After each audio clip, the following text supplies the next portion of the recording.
اسلام آباد میں 2 ارب سے زائد مالیت کے پلاٹس کی غیر قانونی الاٹمنٹ، 5 CDA افسران گرفتار۔ اربوں روپے پلاٹوں کی جعلی الاٹمنٹ اسکینڈل کی تحقیقات میں FIA نے کیپٹل ڈیولپمنٹ اتھارٹی CDA کے 5 افسران کو گرفتار کر لیا۔ FIA حکام کے مطابق اینٹی کرپشن سرکل اسلام آباد کی بڑی کارروائی میں کرپشن اور بدعنوانی میں ملوث CDA اسلام آباد کے 5 افسران گرفتار ہو گئے۔ FIA کے مطابق گرفتار ہونے والے ملزمان میں اصغر علی، راجہ شعیب ملال، تیمور احمد، عنایت اللہ اور آفتاب احمد شامل ہیں۔ گرفتار ملزمان CDA میں اسسٹنٹ ڈائریکٹر اور ڈپٹی ڈائریکٹر کے عہدوں پر فائز تھے۔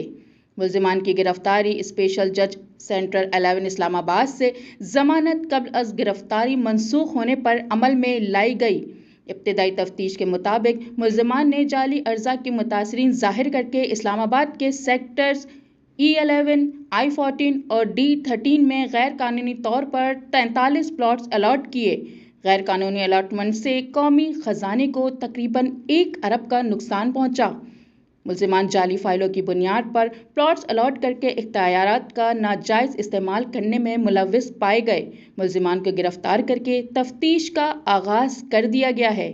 ملزمان کے ساتھ شریک دیگر ساتھیوں کے خلاف چھاپہ مار کارروائیاں جاری ہیں۔